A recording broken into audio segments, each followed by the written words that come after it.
I think Yellowstone benefited from slowing down the pace at the midway point of the season. There hasn't been much action since the start of episode 5 up until this week, so we were due a shootout, a big action sequence, and that is exactly what we got in episode 8. And even though I liked the timing of this action piece, I have mixed feelings about the execution. Hi there mate, how's it going? It's Benja here, and this is a breakdown and review of Yellowstone Season 4 Episode 8 titled No Kindness for the Coward. Let's not beat around the bush and go straight to the end of the episode. John is taking the cattle to market with Rip, and Jamie gives John a call on their way, saying that he wants to meet. Jamie wants to discuss the election because John's decision to run for office has put a spanner in the works, as Jamie thought he would be the next governor of Montana. John is not sympathetic, telling Jamie that they can meet at the ranch anytime, but Jamie doesn't like that idea and wants to set up this meeting at a neutral venue. This antagonistic relationship between John and Jamie is immediately contrasted with John and Rip's relationship, because when John tells Rip that they will see the sheriff after they drop off the cattle, Rip doesn't inquire at all. He just says okay. Rip is the only person in John's life who doesn't question him or tries to change his mind. No, Rip is always there to support John. John's kids are usually the opposite because they've always got their own angles. They can't ever go in blind, trusting their father, but Rip is not like that. Rip's loyalty is of course good for John, but it is a bit messed up from the outside. Rip has been taught to obey John no matter what, because John gave Rip a life after he killed his abusive father, so Rip owes John and he can never repay his debt. I think this loyalty by Rip is genuine. I'm not saying he feels obliged to be disloyal. I believe that he truly cares for John, but all of this context has to be kept in mind. They're meeting the sheriff to discuss the assassination plot. John has known for a while, thanks to Thomas Rainwater, that a man imprisoned by the name of Riggins orchestrated the attacks on the Dutton family, and via Kayce, John gave Jamie a chance to interrogate Riggins to find out if he was working for somebody else. As we know, Jamie learned that Riggins acted on behalf of Garrett, but Jamie has failed to share any of this with Kayce or John. Which brings me to my next point. Where is Kayce in all of this? He went to his brother, they had a heart-to-heart moment, and Jamie said he would help out. But then, did Kayce never bother checking in to ask Jamie for an update? Is that what's going on? Because I don't find that believable, and I think Kayce's absence from the main plotline is quite confusing. Sure, he moved away from the ranch, but why has he stopped caring about the attacks? Why is he not in contact with Jamie? This is the main problem with Season 4 so far. There are a lot of things like this that don't make any sense, and we'll touch on these as we move along. John is supposed to meet Sheriff Haskell at a diner, but as John and Rip approach the place, they notice that the sheriff is just sitting there, not eating, and there are also a few shady-looking fellas inside. At first I thought they were sent there by Garrett to ambush John once again, but after John and Rip act like they leave, the guys inside go on with their main objective, which is to rob the diner.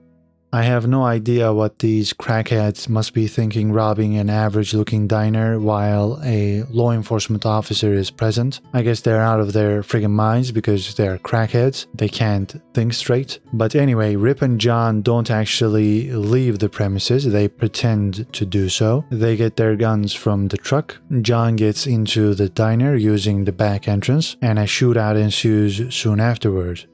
John is not a law enforcement officer anymore, but I believe Montana allows you to make a citizen's arrest, and the law reads as follows, quote, "A private person may arrest another when there's probable cause to believe that the person is committing or has committed an offense, and the existing circumstances require the person's immediate arrest.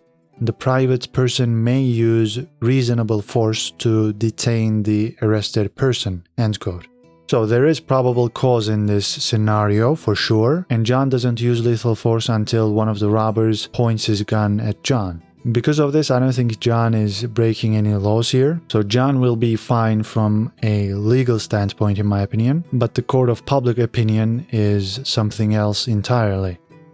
All the robbers are taken care of by John and Rip, but Sheriff Haskell gets shot during the gunfight and he passes away. I think the sheriff was an underutilized character with the exception of season 2. He did get a lot of screen time during the Beck brothers storyline, and I like the actor portraying the sheriff. I like the character too, which is why I'm sad to see him pass away. But I believe his death makes the end of this episode impactful from an emotional standpoint. I got especially sad when he called his daughter. This obviously means that John has lost one of his best allies. They haven't always seen eye to eye, but they've had a good relationship for a while, and now John can't do much about Riggins. The county has to elect a new sheriff. That's gonna take a while, and the new guy may not be John's ally. Maybe Jamie's gonna get an advantage because of that. The shootout complicates things for Rip as well, because while John seems to have acted lawfully, I'm not sure we can say the same thing for Rip, because he's not officially a citizen.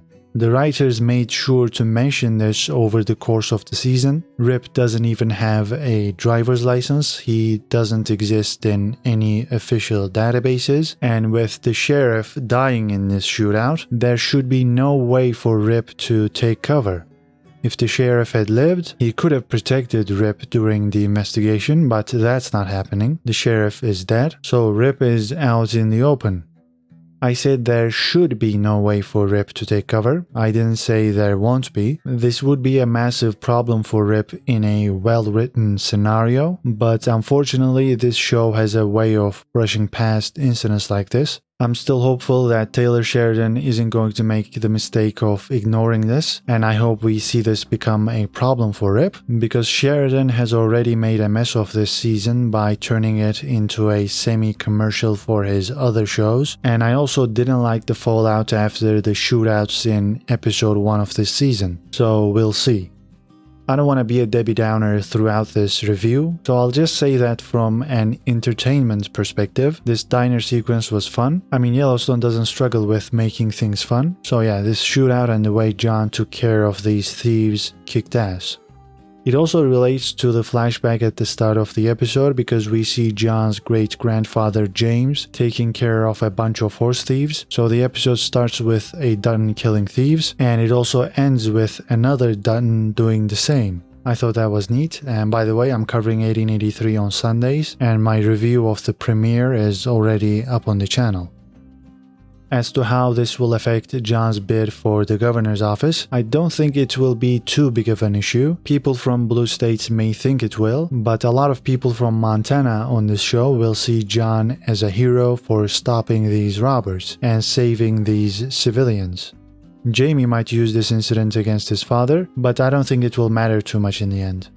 Talking of Jamie, John's decision to run has definitely ruined his mood, but Christina and Garrett do a good job of boosting his morale. Christina points out the fact that John hasn't run for office before because he doesn't think he can win. I mean, I personally don't think that is the case. I believe John hasn't run because he doesn't like politics. He only cares about his land and how to preserve it. But the conclusion Christina comes to is still correct. John is bluffing just to stop Jamie. She urges Jamie to call John's bluff, and Jamie will do so.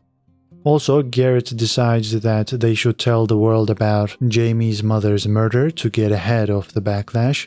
Garrett will say that he killed her because Jamie was sucking on a drug pipe when she was busy selling her body to a stranger for drugs, and that he killed Jamie's mother to protect Jamie. Garrett's account still hasn't been confirmed, but that is his claim, and Jamie seems to believe him. I also think that John and Jamie should have met during this episode because they had plenty of time to arrange that. You know, if you can give the 1883 flashback 7 minutes, and if you can spend just as much time, if not more, on Jimmy's storyline, I certainly think you can give us the John-Jamie meeting. I say that because there are only 2 episodes left, and last week's episode laid the groundwork for John and Jamie's confrontation, but there wasn't a payoff this week, just a short phone call. I hated that.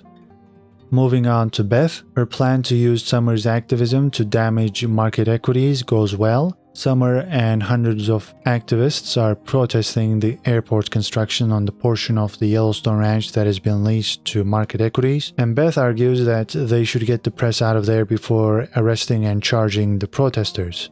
Caroline, the CEO, obliges and Beth gets the press out of there, but she plans to notify the press when the arrests take place. She does that and the press captures the violent clash between the protesters and law enforcement. Beth then uses her contact at the New York Times to make this national news. I enjoyed this part of the episode, but it made me think that they could have done this much earlier in the season to advance the market equity storyline a bit faster. Beth's table anxiety is back this week as she, Rip, and Carter move into the lodge with John. Carter has finally got some new clothes, so that's good news, but Beth makes everything awkward at the table as she always does, and Carter has no idea what's going on. Rip has a little chat with Beth about this, and she says she can't stand that room and that table because it's the symbol of the lie of the Dunn family. They're not a real family, she thinks. They are broken, and the memories of that table overwhelm Beth with anxiety whenever she's there. That's why she always acts out. Rip has a simple solution. He says, let's just eat somewhere else then. And that plan works. Rip is the man, isn't he? John tells an interesting story to Carter at this new table. By the way, Beth is enjoying herself now. Anyway, John talks about the biggest snake he's ever seen and how his dog took care of it, and I think this snake and dog terminology was intentionally put in there to foreshadow the upcoming events of this season. Let's look at this story this way. Who is the snake of the Dunn family? John thinks it's Jamie. And who's the loyal dog that takes care of John's problems, including snakes? It's Rip. We already talked about Rip's loyalty earlier in the video, so because of this, I think Rip is going to go after Jamie at the end of the season, after John learns the truth about Garrett, and how Jamie hid the fact that Garrett organized the attacks. Just like I refused talking about what Jimmy got up to last week, I'm not going to spend too much time talking about Monica and Tate's weird, whatever you want to call it, encounter. I mean, I have no idea what the fudge is going on there. But anyway, Monica is pregnant. Why not? And we'll end this video with Jimmy. He met Emily at the 4-6's ranch last week and they hit it off after a date in this episode. I've enjoyed Jimmy's shenanigans in Texas, but here's what I think they should have done with him this season. Don't show him every week, and around episode 6 or 7, check in on him for 15 minutes and advertise your spin-off show there, and that way you wouldn't mess with the flow of every single Yellowstone episode. Jimmy is going to be in a new whole show, so why do we spend time with him every single week on Yellowstone? I think that takes away precious screen time from the ongoings in Montana. For example, they could have had the meeting between John and Jamie in this episode instead of Jimmy's shenanigans. And that's where we'll conclude this one. I thought this would be like a 7-minute video after I got done watching the episode, but turns out there was a lot to talk about, and that's one of the reasons I love Yellowstone so much, even if it frustrates me sometimes. With only 2 episodes to go, I don't think we are going to get a satisfying conclusion, so I'm just hoping that this advertisement bullcrap for other shows stays in season 4, and Taylor Sheridan delivers a much better script and a more compact storyline for season 5. Well, what did you think about this episode? Leave your comments down below, like this video if you've enjoyed this breakdown, and subscribe for more movie reviews and TV show breakdowns. That's it for now, take care and see you in the next video.